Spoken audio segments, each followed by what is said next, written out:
we're going to look at the worst things every single Disney villain has done. And to kick things off, let's start with the characters who have lower scale misdeeds to talk about. These deeds are bad, but forgivable. We're only going with main antagonists today, so the easy winner of the least bad deed of the day is Abuela Alma from Encanto. Her worst deed, simply ostracizing Bruno. But just because she's at the bottom of the list doesn't mean we're letting her off the hook entirely. We get that Alma wanted to protect her family's miracle. What we don't get, what we really do not get, is essentially alienating her own flesh and blood from the family because people don't like the fact that his prophecies were coming true. Like, this guy lived in your walls for years, all because you didn't want him to be associated with your family image. Happy endings aside, that's gonna take a lot of family therapy to fully get over. Speaking of villains who really just needed therapy, next up is Goob, with a much more outlandish misdeed of convincing his past self to be guided by hatred. While we still hold that Goob had every right to hold a bit of a grudge against Lewis, the emphasis is still on a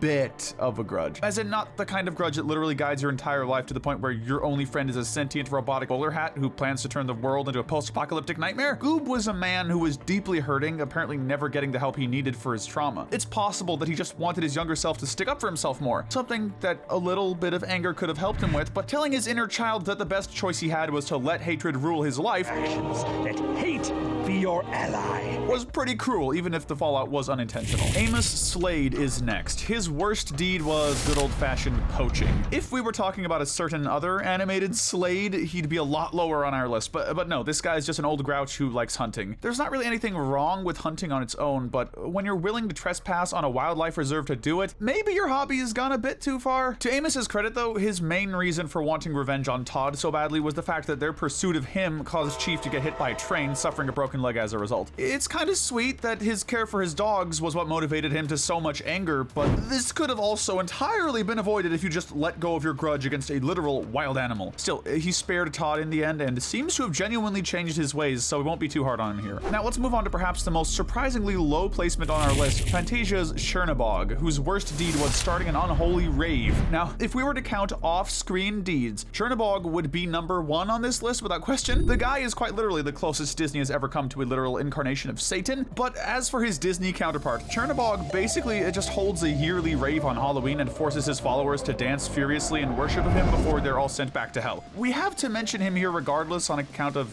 you know, he's Satan, but if the worst thing you do is throw a well-animated dance party, you won't end up any further on our list. Following Chernabog, we have one of the newest Disney villains, King Magnifico, whose worst deed, aside from absolutely wasted potential, was opening the Book of Spells. Despite essentially being the studio's attempt to return to more traditional, flashy Disney villains like Scar and Yzma, Magnifico actually seemed like one of the more reasonable villains in Disney's repertoire. Narcissistic and a bit corrupt, sure, but not a total monster. The guy just wanted to protect his kingdom from wishes that would threaten it. Unfortunately, this desire to protect Rosas ended up taking a backseat to his desire to protect his own rule over Rosas, which led him to resorting to opening a book of dark magic that turned him into a sort of discount Disney villain. Even under the book's influence, the worst thing Magnifico really does is just chain people to the ground for like 5 minutes. Tack on the fact that he's being corrupted by dark magic, and you've got a guy who feels more like a victim than a villain. Rounding out this category is Namari, whose worst deed was killing Sisu. While Namari did clearly make the deliberate choice to try and kill Sisu, we have to give her some leeway since she was obviously under duress. It's worth mentioning that this is a kid who was born and raised in a culture of war, and as a result, this clearly wasn't done out of malice, but more so out of desperation to do what her entire country was expecting her to. I don't have any other choice. Coupled with the fact that she did redeem herself in the end by restoring the Dragon Gem and saving the world, we think she deserves a merciful spot on the list, even if she would have been way more memorable if the movie let her be more evil. Speaking of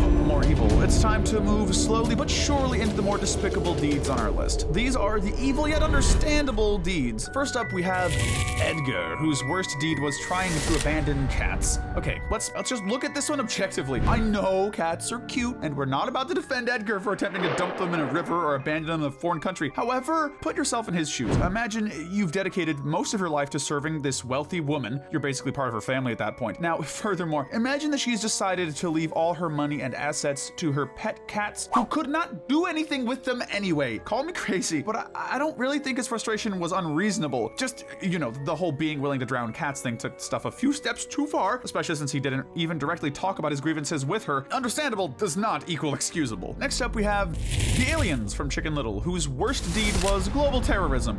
You know how sometimes you'll lose something important, go on an absolute rampage trying to find it only to calm down immediately after figuring out that it was in your pocket or something like that the whole time? Yeah, that's basically what these guys did. When their son Kirby ends up lost on a faraway planet, they go across the whole solar system searching for him, and they're more than willing to destroy buildings, vaporize citizens, and even scramble the brains of innocent bystanders if it means possibly getting their son back. When you look at it objectively, the aliens didn't do anything out of malice, they just wanted to find their son, who they thought was in serious danger. Well, then, this is awkward, If it were humans terrorizing the Earth for that reason, it'd be a bit less morally gray, but as it stands, I guess we can judge the aliens with a different measuring stick. Speaking of which, next up is Captain Gantu, whose worst deed was kidnapping Lilo. See, once again, we have to take intergalactic cultural differences into consideration. A human kidnapping a little Hawaiian girl as a snack for an animal born in a lab? Unspeakably horrible. Like, I don't think it gets much more evil than that, but then you have Gantu, a space alien who's really just trying to do his job and save his job by hunting down Stitch and bringing him back for his boss. Not only is he trying to do that, but he's nice enough to give his prisoner a free snack for the ride over. What a stand-up guy! At least in comparison to most of the others on this list. For instance, next up we have Tamatoa, that crustaceous disco ball whose worst deed is eating people. Tamatoa is a gigantic crab monster, so it's not exactly shocking that he'd resort to eating people. Heck, you don't even have to be an evil crab monster to do that. Look at Zoidberg from Futurama. That guy's just hungry. A big boy's gotta eat. Really, the worst we could say about Tamatoa's misdeed here is the fact that he has human-level intelligence, which means that eating another creature with human intelligence is a big no-no for him. But unless it becomes canon that Tamatoa was human before becoming a giant shiny crab, it doesn't change his placement that much. Alright, now, how about an entry that'll really surprise you? Dr. Facilia is a pretty obvious one. His worst deed was con artistry with dark magic. Facilia was a cut and dry evildoer who conned people into striking deals with him, using words carefully to make it sound as though he was about to grant their wildest dreams. In actuality though, he'd generally just end up being a major troll who'd twist his own words in a creative way to mess with his clients. While this does lead to some truly awful stuff, like forcibly mutating a human man into a frog, it's also worth noting that Facilia has gotten himself into some extreme debt. Does that excuse his willingness to extort and harm others for his own gain? No! And we will acknowledge that he's still primarily motivated by greed. But at the end of the day, more than anything, Facilia was just trying to make a better life for himself. He just went way too far and ended up desperately trying to keep himself from being dragged into hell. We aren't saying that he isn't evil, but when the worst thing you do outside of extreme duress is stepping on a talking firefly, we can't give you a very high spot in this scenario. Finally, let's snuff out the light of this category by talking about Yzma, whose worst deed was attempted murder and usurpation. And, like, seriously, if you haven't listened to that unused villain song of hers, please do yourself a favor and go do that. But we digress. Let's talk about what actually happened in the movie. Yzma gets fired by her ungrateful emperor/boss for almost no reason, and this is after having raised him practically on her own. I'm not saying this justifies Yzma trying to straight up poison Cusco, but considering how much of an arrogant jerk he was before befriending Pacha, we can't say we blame her too much for trying to usurp him either. Heck, she might have honestly done better than Cusco as an emperor, even if what she did was still high treason. What we could blame her for was telling a Kronk she hated his spinach puffs. But honestly, some deeds are too evil even for a list like this. But if we were to include such a monstrous deed, it'd be in a category like this one. These are the inexcusably terrible deeds. First up is Professor Callahan, whose worst deed was letting Tadashi die.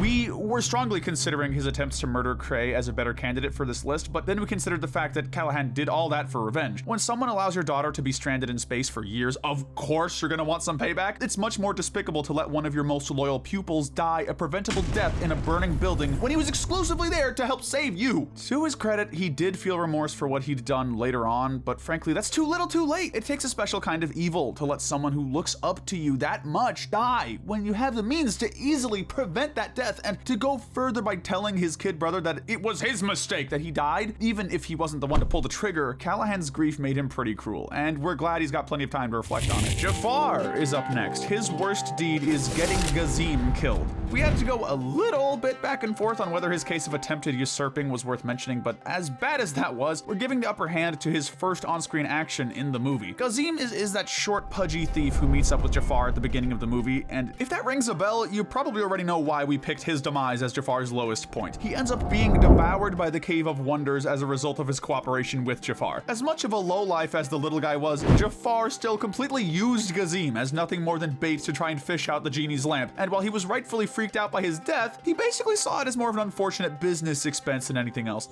Gazim was obviously less than worthy. If his abuse of Iago wasn't enough to convince you of how little Jafar cares for others, this moment surely would have done the trick. Now let's talk about a much less famous but no less flamboyant villain, Madame Mim, whose worst deed was attempted child murder. Yeah, we aren't even in the top 20 yet. When her attempts to impress Arthur with her malicious magic fall flat, she ends up straight up trying to kill him. If you ever think you're bad at taking rejection, just remember you aren't taking it like Madame Mim. Sure freaking hope. But that being said, it's worth noting that Madame Mim isn't quite right in the head. She's one of those villains who has that sort of opposite day mentality where anything that's seen as objectively good, like sunshine, rainbows, and puppies, is seen as unequivocally bad to her. Oh, that's terrible. Thank you, my boy. She's still very much aware of what she's doing, so that doesn't give her too much credit, but the more mentally sound killers still have way more to answer for, if you ask us. So with that, let's swing on over to Clayton from Tarzan, whose worst deed was attempted murder. As if manipulating Tarzan, a man who's lived his whole life in the jungle, into leading him to his gorilla family weren't bad enough, Clayton takes his evil one step further by trapping Tarzan himself in a cage, likely planning to kill him so that he wouldn't leave any witnesses. Even having his gun smashed to bits didn't stop Clayton from trying to kill Tarzan, which would ultimately lead to a death he could have prevented if he'd just taken a few more chill pills. If there's one profession Disney movies can't stand, apparently it's poachers. Still, as evil as Clayton's plot was, Hans has a slightly worse case of attempted murder under his belt. The guy fully intended to marry into Anna's family for no reason other than to get his hands on those sweet, sweet royal benefits. Not only was he willing to manipulate a vulnerable, sheltered young woman into a marriage, but he was willing to murder her sister in cold blood to ensure that Anna would become the ruler. To make matters worse, the fact that he straight up tells Anna about this point blank tells us that he got some sort of sick, sadistic pleasure from it. Either that, or it was just a moment of very poor judgment. You're not just wrong, Hans, you're stupid. Now let's talk about one of the oldest villains in the book, Lady Tremaine, whose worst deed is child abuse. And this really shouldn't be a surprise. Like, the woman's whole shtick is enslaving her stepdaughter into cleaning her mansion 24/7, verbally abusing her through the process. Once Cinderella finds a man and gets out from under that horrible roof, Tremaine resorts to using her biological daughters as abuse targets, proving that at the end of the day, all she cares about is having a punching bag to hold power over. Oh, really?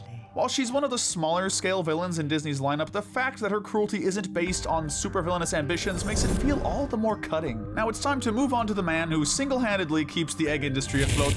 Gaston has done plenty of bad deeds, but backstabbing the Beast was definitely his lowest point. After spending the entire movie rallying the townspeople to slay the evil Beast so he could steal back the girl who had the guts to turn down his advances, I'll have Belle for my wife. Gaston proved himself to be an absolute coward. During his confrontation with the Beast, Gaston got absolutely bodied, and he begged for mercy from the very creature he was trying to kill throughout the entire movie. And against all odds, the Beast accepted this. Unfortunately, Gaston doesn't know how to take a W when he sees it, so he immediately decided to stab the Beast in the back after being shown mercy, extinguishing any hope that Gaston had any good left in his heart. Thankfully, the absolute buffoon ended up falling to his doom as a result of his arrogance, adding one last insult to one very final injury. Following him is another villain with a large presence, Ratcliffe, with the obvious worst deed of violent racism. Really, this guy just barely qualifies as a villain, but not for lack of trying. While he's far from the most threatening Disney villain, the guy's blatant disregard for human life still makes him a pretty scummy person in general. He's the type who sends others to do his dirty work while he reaps the majority of the benefits, and is willing to have people killed even when there's no guarantee of a reward. But while this is obviously terrible on its own, he was definitely at his worst when he decided to send his people to war against the Native Americans for the crimes of... Oh, let me check my notes. Oh, yeah, being different and maybe having gold. That's right. There are a lot of Disney villains who'd be an absolute nightmare to work for, but this guy probably takes the cake in that regard. Still, there are some villains who have even less reason to hold their positions of power, like the Queen of Hearts, whose worst deed was unlawful execution. Now, come on. When your catchphrase is literally off with their heads, what else can you possibly be remembered for? Off with his head! The Queen of Hearts is basically what happens when you give an immature, unstable toddler power over an entire country. That's not even much of an exaggeration, really. She's a toddler in the body of a middle-aged woman who throws tantrums whenever things don't go her way. If I lose my temper, you lose your head! And given how she has the power to have people straight up beheaded for literally any reason she comes up with, there's been no shortage of unjust casualties during her reign, for reasons as petty as her missing a shot in croquet. If only she were better at the game, maybe fewer people would have had to say farewell to their head. But while he was was much less direct, we'd argue that Prince John probably killed even more people through his crime of mass extortion. If you thought Drake couldn't handle a diss track, hello to this guy. One rightfully earned roast from his subjects was all it took for Prince John to go from a greedy toddler who stole from the poor to keep himself rich to, well, the exact same thing, but on an even larger scale. Prince John is so greedy and self-absorbed that he'd be willing to starve his entire country, women and children included, to keep his own pockets filled with gold. There's just no sense of compassion in this guy, really. He's a total mask-off portrayal of a corrupt ruler, openly taxing people who are starving and suffering to keep himself happy. That said, given his childlike temper and total lack of maturity or empathy, we feel like he can't be charged quite as harshly as some of the more self-aware villains. He's by far one of the least evil characters at this point in our list, but Captain Hook's worst deed of trying to kill Peter Pan is still pretty devious when you think about it. Sure, there's the theory that Captain Hook is a lost boy himself. There's also the fact that Peter Pan is a kid who never grows up, which means he could have been in Neverland for ages for all we know. But that doesn't change the fact that Captain Hook is repeatedly attempting to murder a child essentially for fun. He does share the same devil's advocate talking point of the Queen of Hearts, basically being a kid in an adult's body, which saves him from a lower spot, but just barely. The fact is that Hook just leaves too much of a gray area to place higher or lower, and since he seems to enjoy fighting Peter as a rival for fun rather than any world-conquering ambitions, we'll place him here for now. With that, let's move on to Madame Medusa, whose worst deed was kidnapping and endangering Penny. It's one thing to be an aspiring jewel thief with few motivations beyond, ooh, big shiny thing, but to kidnap a child and to endanger her by forcing her to try and steal the diamond for you, it's one of those lines you shouldn't even consider crossing, and the fact that Medusa was willing to do so says a lot about just how vile she truly is. To make matters worse, with how often she apparently offered rides to Penny, it's clear that Medusa had plenty of time to think about what she was doing and just didn't care. No price, not even the safety of a little girl, was too steep to pay for that big diamond. But with Madame Medusa, there was at least a chance for her young victim to not die. That can't be said for Maleficent, the unapologetically evil enchantress whose worst deed was cursing Princess Aurora. You know that feeling of being seemingly the only one not invited to a party or some other kind of event? It really stings when that happens, doesn't it? Really makes you want to use dark magic to curse an infant child to die right before the age of 16, right? No, it doesn't. Well, congratulations! You're at least slightly less petty and psychotic than Maleficent, whose reaction to not being invited to a baby's christening was to essentially sign her supernatural death warrant. Gee, I wonder why they didn't want to invite the supernatural baby killer to the baby christening. Still, as horribly as Maleficent's magic was used here, the final category is reserved for the characters who caused even more inexplicable, horrible, and/or widespread harm. These are the unspeakably horrific crimes. First up in this section is Sher Khan, whose worst deed was mass murder. If Sher Khan's worst deed was just trying to kill Mowgli, he'd probably have a much lower spot on our list. After all, his cruelty aside, he is an animal who deeply fears mankind and the power they hold over the animal kingdom. However, we have to consider that it's not just humans who are afraid of Sher Khan. The other animals also fear him, a fact that he sadistically revels in constantly. Just look at that smug face of his. Man, you can't convince us that he hasn't made an example out of many of his fellow jungle dwellers. But even Sher Khan might be sent running if you were to encounter Scar, whose worst deed was killing Mufasa and nearly Simba. I'm sure that by now we all know that Scar always wanted a brother, but that only makes his actions in the original movie hurt more. Jealousy over your brother being a king and your nephew being a soon-to-be king is one thing, well, technically two, but to go through with a plot to endanger your nephew's life so that his father would die trying to save him and ideally take said nephew with him, that's a whole new low. And the fact that Scar had to improvise when he saw that Simba was alive shows that he was completely ready and willing to have a child murdered just so he could have his place on the throne. We can sympathize with Scar feeling cheated, but betraying his entire living family like that is just, well, there's just no coming back from that, no matter how catchy the song your past self sang was. It was okay. Now, let's move on to Bill Sykes, whose worst deed was child abduction for blackmail. Bill Sykes is a ruthless loan shark, which means pretty much nothing is off the table for him as long as it gets him paid. When his debtor, Fagin, ends up accidentally blackmailing a little girl by holding her cat hostage thinking it belongs to her rich parents, he, having an actual moral compass, gave all of her back to her for no cost. Unfortunately, Sykes was nowhere near as not depraved as Fagin, so he was totally chill with kidnapping Jenny and holding her for ransom money from her parents. Unfortunately for Billy, he wouldn't have even lived long enough to see that ransom money if it came. From one case of child kidnapping to another, next is Mother Gothel, whose worst deed was kidnapping Rapunzel. Since Since Gothel wasn't holding Rapunzel for ransom or anything,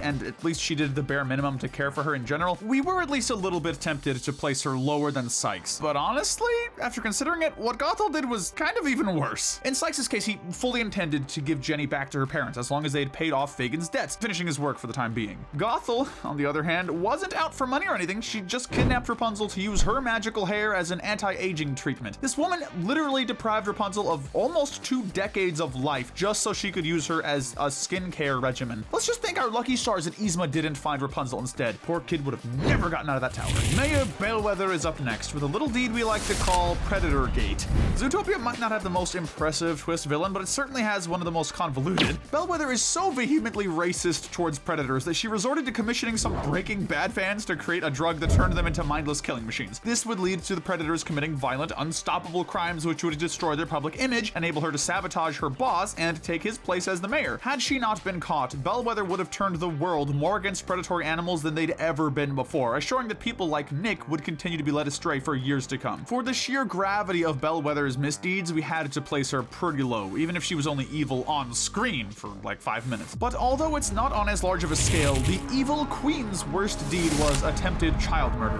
or quite possibly the pettiest reason we've ever seen. Bellwether was scum, sure, but at least she had something adjacent to a reason for hating predators. The evil queen, though, let's see, a mirror told her that this 12-year-old girl was prettier than her, so she resorted to poisoning her so that she would be the prettiest by proxy. You could just work on your appearance, maybe, or accept that this mirror's opinion isn't fact, and that the fact that he prefers the look of a 12-year-old girl to a grown woman says more about him than you. But no.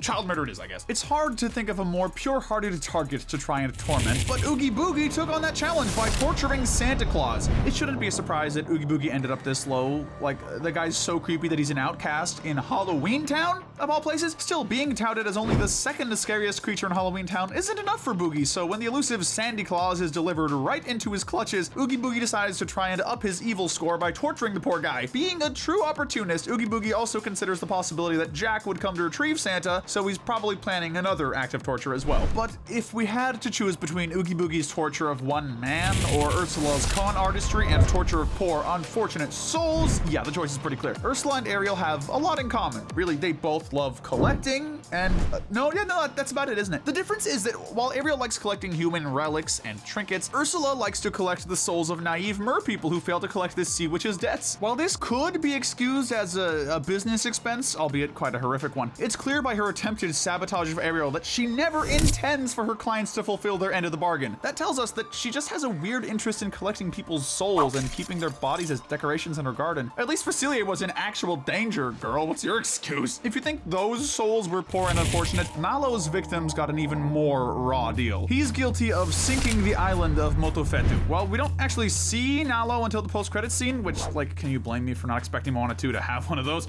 We do know his backstory. This malevolent god resorted to sinking an entire island for no reason other than the fact that it was where the people of the world met in peace and harmony. Unfortunately for them, Nalo, being a professional hater, decided that letting people be unified was just too risky, so he decided to sink the island itself and make sure the people would be separated from each other for eternity, even going as far as blocking the island with a mighty storm. Insecurity is one dangerous attribute if you let it go too far, and this guy is proof of that. Imagine being a god who could basically do whatever you want, yet your sole priority is making sure people can't talk to each other. Really, dude? Wait until this guy finds out phones are eventually gonna be invented. We're moving into the truly unforgivable deeds now, so let's talk about arguably the most evil villain in Disney's history.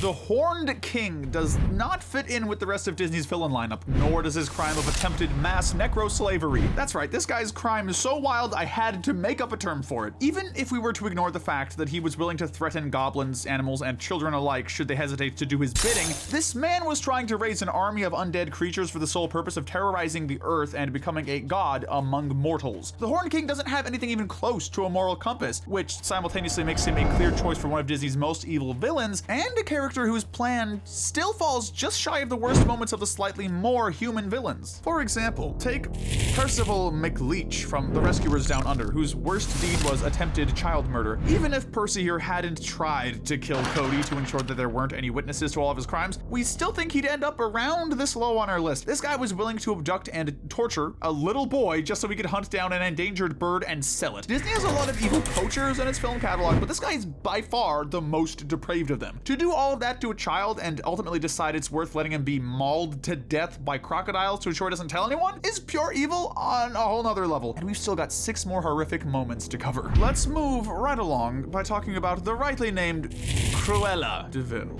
whose worst deed was trying to skin puppies. Guys, level with me. Do I really need to explain this one? Like, Cruella's whole motivation is she wants to have puppies skinned so she can make their pelts into a nice coat for herself. Even if Cruella probably wasn't going to be the one to actually do this, the fact that she'd resort to hiring help to do something so heinous for so little reason is proof that she's the type of person who will throw every bit of common decency out the window to get what she wants. Even if you take the live-action flashback of her parents getting killed by Dalmatians, which I still can't believe is a real thing, it doesn't excuse murdering poor little puppies. Perhaps the only thing crueler than hurting a baby animal is hurting, well, a baby. Enter Hades, whose worst deed was his attempted infanticide of Hercules. It's probably not easy to be the ruler of the underworld, but to add to that burden the dream of taking over the world, Hades had his hands full, which is exactly why he took no issue with sending Pain and Panic to do his dirty work for him by killing Hercules, a literal infant at the time, before said Hercules could ever throw a wrench into his plan of world domination. As depraved and cutthroat as this was, we still have to take into account the fact that Hades technically wasn't the one who did this. He just commanded his underlings to do so under the threat of eternal torment. Is that any better? No, actually not really, but we still want to give even more discredit to the villains who got their hands dirtier. Enter the man who just barely missed out on our top 3, Cloud Frollo, whose worst deed was trying to drown a baby. Despite being a church official, Frollo was rotten to the core. He spends the entire movie doing horrible things, but nothing quite compares to his act at the very beginning. Not only does Frollo murder a woman desperately trying to seek sanctuary for herself and her baby, but when he sees that the baby is ugly, he tries to drop it into a well. Quite literally, the only thing that stops Frollo is the fact that he fears being eternally punished for his sin, which naturally leads him to committing different sins by raising Quasi as his own, keeping him locked in an attic by himself and constantly reminding him that everyone will hate him because he's ugly. It's a wild situation when Cloud Frollo's worst deed is anything but number 1, but we've got 3 more characters who we think did even worse. But first, this video is brought to you by Wicked Binge channel memberships. You can gain access to our videos early before anyone else, plus gain access to members-only emojis and loyalty badges by supporting the channel through a membership. The Bronze Medal of Evil goes to Sha Yu, whose worst deed was slaughtering a whole village of people. In one of the most morbid, heartbreaking scenes in Disney history, Sha Yu leads his troops in a massacre of an entire village. This basically combines every violent crime we've covered so far. It's mass murder, including child murder, and basically any kind of murder you can think of. Worst of all, the whole ordeal was brought about because Sha Yu picked up a little girl's doll, determined the specific village it must have come from, and decided to use it as an opportunity to show off his strength by burning the place to the ground. While Sha Yu was the one leading this massacre, he certainly wasn't the only one participating in it, which is frankly the only thing keeping him from our top spot. Similarly, just barely missing out on the gold medal is the coachman from Pinocchio, whose worst deed was child transmutation and trafficking. Endangering children is horrible on its own, but the only way to make it even worse would be to do so for an even more nefarious purpose. The coachman, with the help of Honest John and Gideon, recruits every mischievous young boy he can find to come to Pleasure Island, an amusement park where kids can destroy property, eat junk food, and drink alcohol to their heart's content, only for the coachman himself to have them transformed into donkeys and sold into slavery. That is, I don't know where to begin with this one. It has to be one of the most disturbing things a Disney villain has ever done. I want to go home to my mama! And it's made worse by the fact that there's no scene of the victims being returned to their human forms or anything. For all we know, the coachman fully sold mutant children as slaves and got away with it, which makes him not only one of the most despicable Disney villains, but one of the most successful. But for our gold medalist of evil, we have to pay our respects to Ratigan. I know. Really? This guy, we just got there talking about a corrupt priest, a monstrous war general, and a straight up child slave trafficker, and the only guy with a worse track record is a mouse? What could this guy possibly done to justify his position here? Well, to answer that, all we have to do is listen to his admittedly underrated villain song. Even meaner, you made it. Worse than the widows and orphans you drowned. Yeah, play that back one more time. Worse than the widows and orphans you drown. So, yeah, Ratigan's worst deeds are drowning widows and orphans, not trying to take over the universe, not trying to make money or anything, literally just doing it for fun. You know what's even crazier? Ratigan also kidnapped a child, held her for ransom so her father would help him with his evil plans, and ultimately killed his only friend to make his escape easier. And we didn't even have to mention that to justify his top spot. Say what you will about Ratigan, but the guy has mastered the art of being evil for the sake of being evil. Truly, he was the world's greatest, most utterly depraved criminal mind.